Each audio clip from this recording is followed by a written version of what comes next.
Thank you, Hector. Ms. Lindquist is here tonight to do a staffing summary, and I'd like to have her present under the principal's report, and then the board can vote on, just take the formal action later in the meeting, but just so that she doesn't have to stay for the whole meeting. Is that okay with the rest of the board? Mm-hmm. Yep. Kylie, you want to come forward? Woohoo, here she comes again. In and out. It's like, we gotta get this lady out now. You're on a timer. Did you You want stay me- as long as you like. Ms. What was the page number, Ms. Nardi, for the staffing summary? I have it as 227. The bills I have is on this agenda you gave me this afternoon. I have. Oh, okay, sorry. So 227. Yeah, 227. Mm-hmm. That is correct. It's a light packet tonight. Only 387 pages. It's got a break. Okay, so I will go ahead and start. So I will start, it looks like, with the sectioning data that Beth provided. Well, just real quick in your summary memo. Yes. So the document that I provided is the staffing summary overview. It's probably the next one, Marianne. There it is. So this is the document that is the summary of the last month or so of Beth and I working through staffing and sectioning with the instructional coaches. One of the questions that was submitted from the Board of Education on this was a question to remind everyone about our enrollment projections. So I pulled the November 12th staffing projection worksheet that Kristen submitted to the Board of Education, and our current enrollment in the building is 1634. That includes all of our students, including our students in transition and outplacement programs. So our current students sitting in classrooms in the building is 1611. And that is over the projection that we had for this year, which was 1709 that Scott Baranek made when he was still here in the business manager role. So we're what that says based on the staffing projection worksheet is that we were overstaffed this year according to the calculations used for staffing projections by 75 to 100 students. Actually, it would be 198 students, which is why Beth and I were tasked with seeking a 1.0 to be reduced from the overall FTE of the building. Just for information's sake, the projected enrollment for students sitting in classes for next year is 1,620.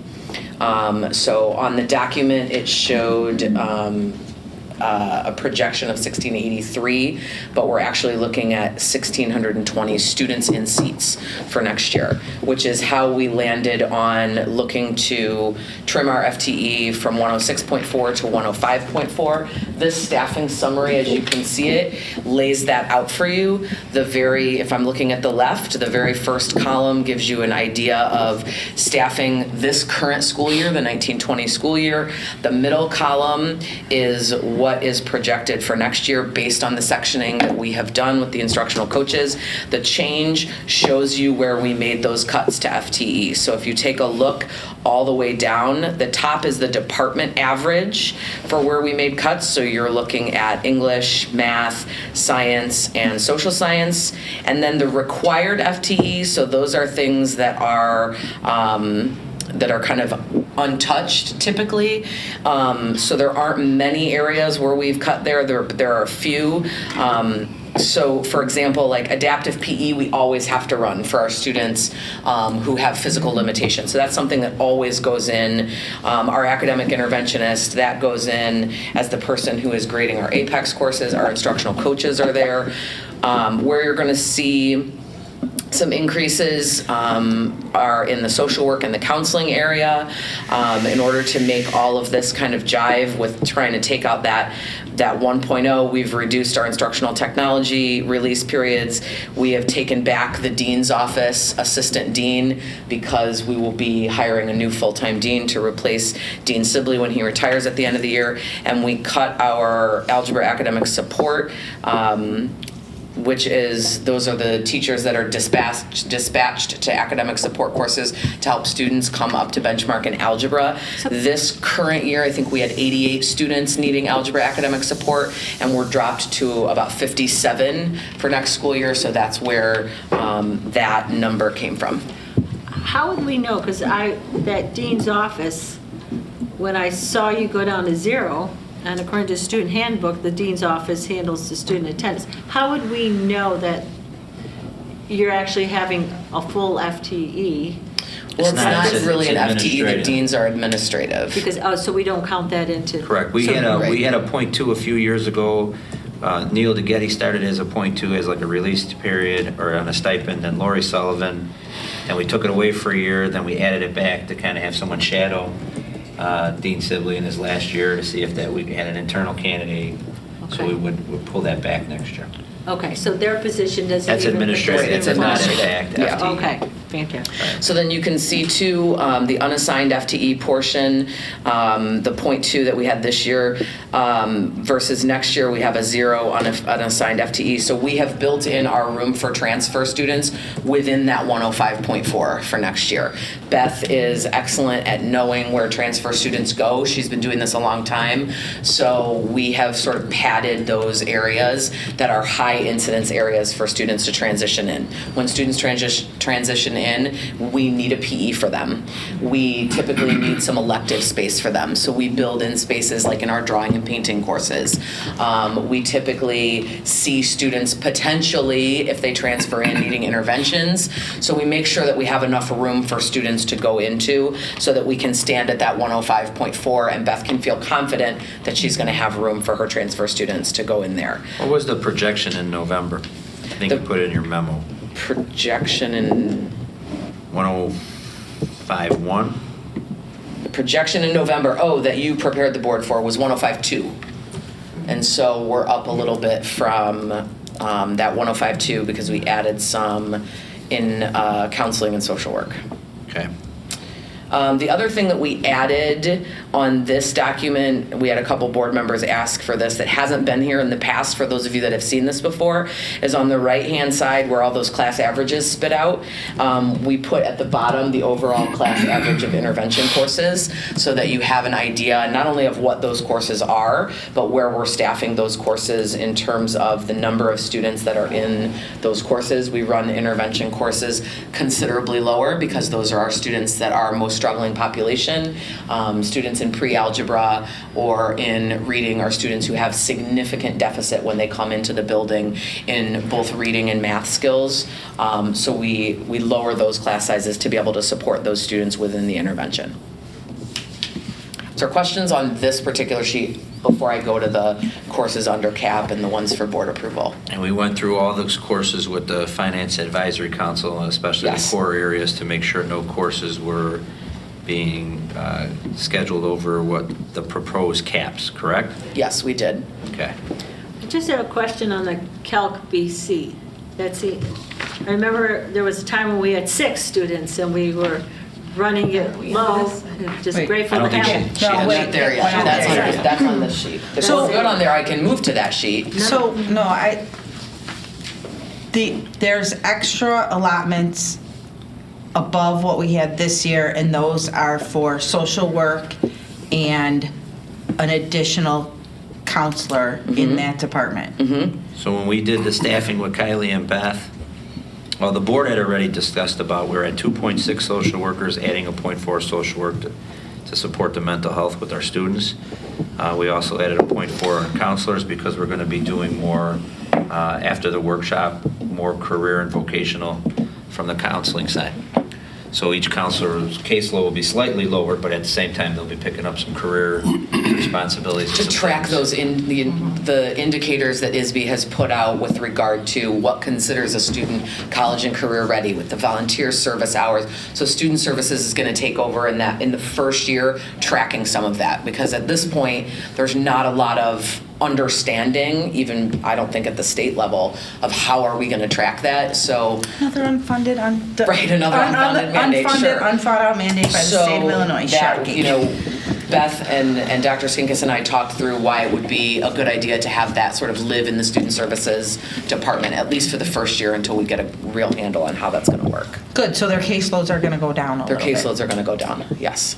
Yes. So in addition to those two areas, that change column, anywhere you see a positive number, those are places that we have increased, obviously. And then the places where we have decreased, you see the negative numbers. If we're good on that, I will go to, this is the document that Beth prepares every year for the Board of Education, and I'm going to try to answer the questions as I weave through it, but feel free to stop me.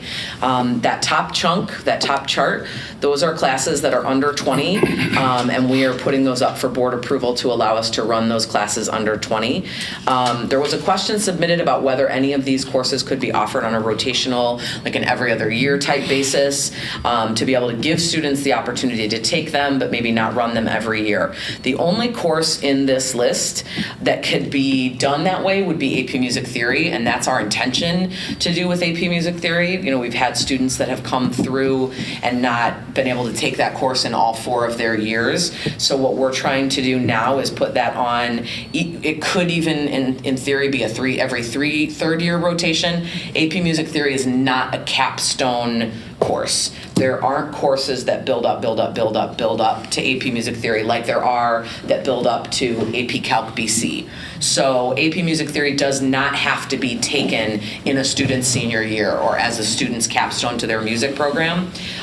These are typically students that know that they want to be music majors, and even in very robust programs in very large schools, that number is usually very small because it's a very specialized course for a specialized population. Pre-algebra is something we're going to run every single year because those are our students that are struggling. The same with these AP courses, right? AP Chemistry, Honors and AP French. You know, with the languages, we are seeing a decrease in the numbers of our students who are taking Spanish and German. This year, going into next year, the German numbers are actually up a little higher than the French numbers are. We have the majority of our population taking Spanish. And there was a question about like the differential between AP French and German versus AP Spanish literature and language. Spanish AP has 2 options. AP Language is the first option. The capstone in AP Spanish or in Spanish is AP Literature. When I talked to Juan Tinoco, he helped me to understand that an AP Language course is like a 1 to 200 level course at a college. The AP Literature course is like a 400 level course in a college. Juan has the appropriate educational background to be able to teach AP Spanish Literature potentially as dual credit. Those are our students that hit our AP Literature in Spanish. Those are students who typically came in as heritage speakers. And so we're talking about our population of students that are our heritage students coming in and having maybe being fluent in the Spanish language but never having been educated formally in that language. Because of their progression starting in heritage speakers, they are able to hit that AP Literature. That is why that number is so low, because we don't have the huge population of heritage speakers that stay all the way through literature. There was also a question about whether or not any of those sort of AP offerings could be offered like distance learning or like online learning and have them offered at a college. That's just not what that's not how College Board works. That's not how AP courses work. The trick for me is always, you know, with some of these AP numbers, yes, they are a little bit lower in some cases, but we have in the past historically had a commitment to give students the AP experience. It's very hard for me not to bring you a course in the AP level, because if we're saying that we're not going to run that, then we're denying those students the opportunity to challenge themselves at what is is potentially a college level experience. So while AP Chemistry is only at 17, I feel like it's, as a strong academic institution, it is something that we should continue to run because we do have a commitment to giving our students those AP offerings. But that's why some of them at the top end can fluctuate and be a little less some years and a little more in other years. So in German 2, we're at 19. Yes, In German 3, Honors German 3 and AP German, that's a combined class. correct. So it's year 3 and year 4. Yes. So there's potential that we're going to need to could possibly have to start offering German online should that those numbers continue to drop. Potentially, because our current German teacher is, I believe, in the retirement track. So that may be something that to finish out their programming, we may need to look at some online options. But I think we're also, if I'm being honest, as a school district, we have to make a decision. Patricia Reeves is a phenomenal German teacher, and she has built a really good program and an amazing program. As the numbers in different languages start to kind of level off and drop, we're going to have to decide, do we want to continue that German program and replace Patricia? She certainly has some ideas about how we would do that, and she has a wide network of people that she could connect us to. Or, there are schools that have gone to other language options. That's going to be a decision that we kind of have to make probably sooner rather than later as we're transitioning, as Patricia leaves us. So I'm looking in kind of the same vein. On the next table, you've got German 1 and French 3, both at 20 and 26 respectively. So how does all that tie with the 0.4 increase in world language? Are those all Spanish language focus? Yep. I think that's the answer. And part of the increase in Spanish is that 0.2 assistant dean's position was a Spanish teacher. So going back into the classroom, now she needs that 0.2 back in her Spanish class. So then, Kylie, question on this. Sure. Are there individuals who are qualified to teach multiple languages? In our building currently, there is no one to my knowledge.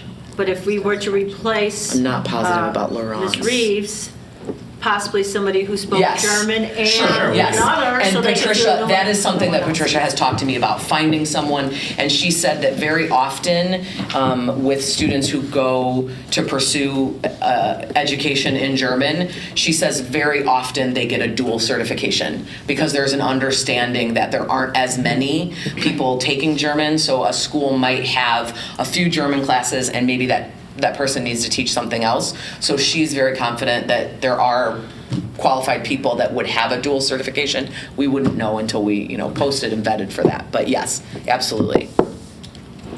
The middle section are those classes that are over 20 but under the cap. So Beth lists the class cap on the right-hand side, and in the March enrollment, that's where we're seeing the averages land there. These are some of the places where we have built-in room for transfers. So students have the ability then, when they come to RB, to take as an elective film studies or creative writing, because we've had some room in there, and they can start to get some of those elective credits. Typically, the marker for courses to be viable, essentially, is that 20 mark. So when we see courses that are hitting the 20 and above, we are looking to bring those forward for student opportunities. The marching band, the jazz ensemble, those particular numbers often fluctuate, and you will often see them on this sheet. Aubrey Prince is known for telling Beth Augustine to raise her class cap size as much as she can because she wants all the kids in the choir. She wants as many kids as she can get in there. For example, though, like the orchestra numbers, you're going to see one on the under cap and one on the over. Beth went to our orchestra teacher and said, how do you want to split this? Do you want to make these two courses more even? So one is an over and one is an under. And he said, with the honors level, it's really important to keep those kids together. I'm fine with, the over part. It's just kind of the nature of the beast. So some of those decisions in terms of what's over and what's under, we make with teachers as well because it impacts their programs. If we're taking kids out of the orchestra and not allowing them to get in, then that is impacting something beyond just the classroom. There was a question in that middle section about Global Area B. Global Area Studies B is the sort of counterpart to Global Area Studies A, which fulfills a cultural and applied studies requirement for us. It's one of the options that fulfills that option. Global Area A is the Middle East, Africa, and South America. Global Area Studies B is the study of Asia. So students, typically Global A is higher enrollment, and we usually offer fewer sections of Global Area Studies B, but that is feeding into, like I said, that cultural and applied studies requirement. And then there was one question in the courses that are over caps about honors sports med in terms of the difference between that and regular sports med. There isn't a regular sports med. When that course was written, which predates me, it was written as an honors course because of its content and the scope of the course and what you have to learn. So it was just always listed as an honors course. So that's just simply the qualifier to let students know that they have that honors distinction. The Calc BC is high, that's fantastic. Is the instructor okay with that being over the cap? Yeah, so Calc BC is one of those ones where we typically have one section, right? Because that's a really advanced level of math. And when we went through that with the instructional coach, they can sort of tell coming up, like, who's gonna filter into those classes. And I mean, the kids that are in Calc BC could probably run the world if we let them because they're that smart. So they're comfortable with that being, they don't want to exclude anyone, and they recognize that we wouldn't break that into two sections. So they're comfortable with that. So are we okay with AP European history being 36 students? So this was tricky because when we initially look at that, we would say that would need two sections, but we're cutting out 1.0 FTE. So running two sections of AP European history at a very low number at 18 each, that is not something that we had the luxury of doing.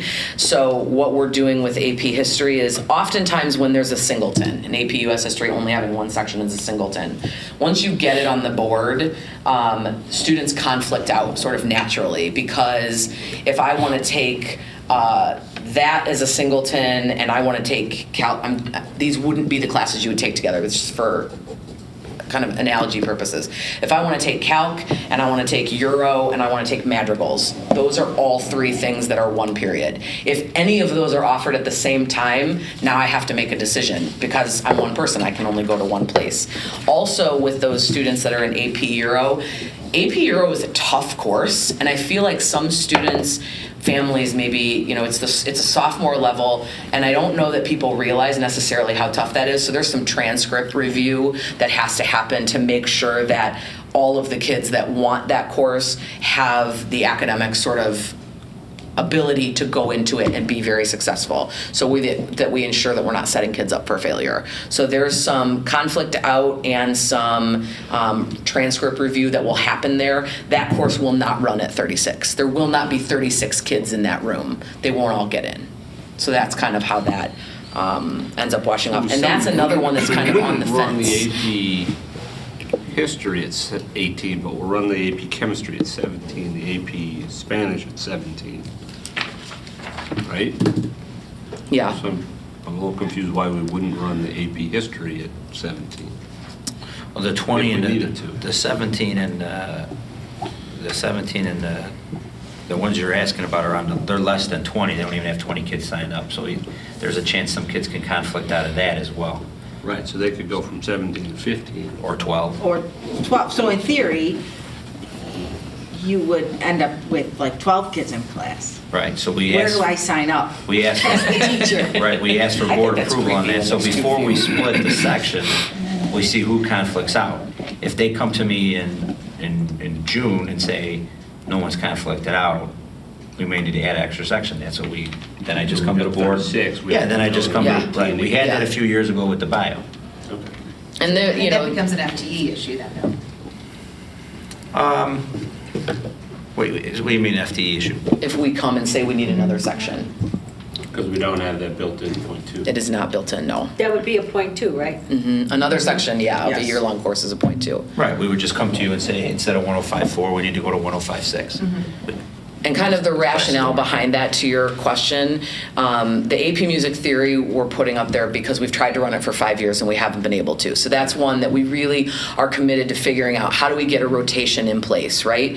AP Chemistry is a course that fits into the progression of a science, right? So you naturally move through a science progression, and if a student doesn't take AP Chemistry when they should be taking it in their progression, there's not like another opportunity for them to take it. Now, if a kid didn't get into AP Euro, there potentially could be a way for them to take AP Euro again in another year. So that's kind of how, when we're looking at cutting FTE, those are kind of the decisions that we have to grapple with to decide what we're gonna bring the board. Again, with AP Spanish Literature, that's a class that we're always going to be bringing you. We're always going to be requesting. That's not going to get to 20. Very unlikely that it gets to 20 because of those heritage numbers. And that's kind of the, that's kind of the catch-22 that we have to decide on. Kylie, Yes. just so we kind of clarify, because I know you're saying about the cutting, but when we went through the staffing with the board, Yes, the projection showed that we were so the two board members overstaffed. in every room, but I'm saying we went through every staffing sheet 2 weeks ago. Oh, yeah. There's I room in remember. every class. Yes. There's none that are running up, but I mean, that's why we're showing you out of the however many classes we offer here, the several hundred classes we offer, these are This the is the 10 that run up handful. against the cap. Yeah. So, I mean, that just shows that there were room in all those classes when Deanna and Wes went through there and saw that there were 5 or 6 seats in every one of those classes. And with conflicts, the only classes that, really would run that highlight, for example, Clarion at 36. That was, a teacher decision to want one section of Clarion instead of 2. He is working with Beth to figure out how to make that work so that all of those students won't be in the classroom. We are But not that talking also- about I'm sorry, that also became more stringent, if I remember correctly. with the curriculum changes. Yes. Yes, correct, it did. So Yes. some kids might get wind of that And and be like, still not be in it. Right. One student I remember, I think this year, when Mark started teaching Clarion, a student said, "You have to write for the newspaper? I want to drop." It was like, I'm out of here. So yes, those types of things happen. There will not be a class of business principles and accounting with 38 students physically sitting in that classroom. That will not happen. They won't all get in there.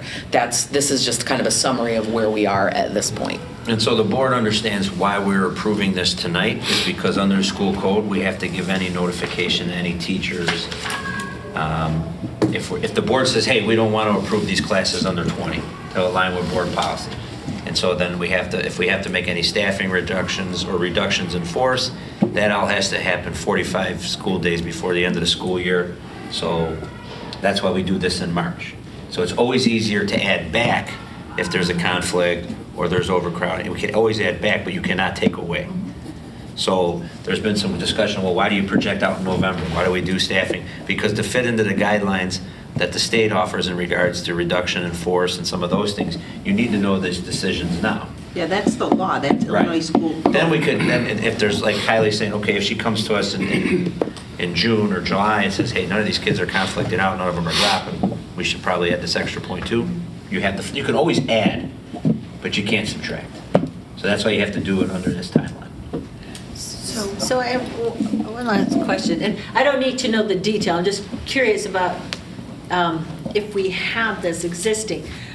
If I hear correctly, you're saying that we do have teachers in-house that have the appropriate credentials that could be moved around. Maybe they're doing a study hall and they have the credentials to pick up a .2 of something, or if we need to make some adjustments, we have enough people in-house to do that? So yes, and so one of the things we changed this year was a past practice that we handled our part-time requests differently, so that if over the summer there are changes and we need to add back, we notified those people that submitted part-time requests, like you're asking to be a .6. There is no contract language that requires part-time assignment. It's a courtesy the board extends to staff to at least request it. So we sent letters this year by saying, okay, we have a 0.6 for a year, or we have a 0.4 for a year, or we don't have a 0.6, it's a 0.8, but it's still part-time. If you want it, you can have that, or you need to be full-time. But the language we worked with, during Hector and I worked on with the president and president pro tem, was we put language in their letters that made it clear that this is a tentative assignment. In the event additional sections needed to be added over the summer, they could be added, so that we don't get in a pickle like we have in the past. So that way you can grow and Correct. shift a little bit. You have the ability to do that. Correct. So, question, maybe more of a comment. I mean, the only wellness class we see on here is group fitness at 46.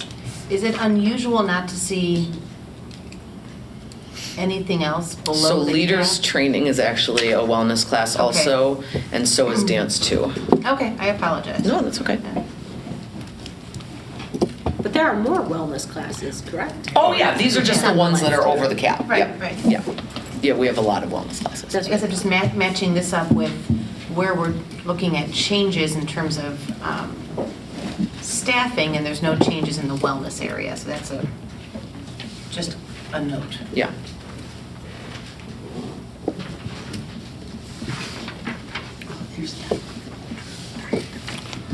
That's it? Sounds like Further it. questions?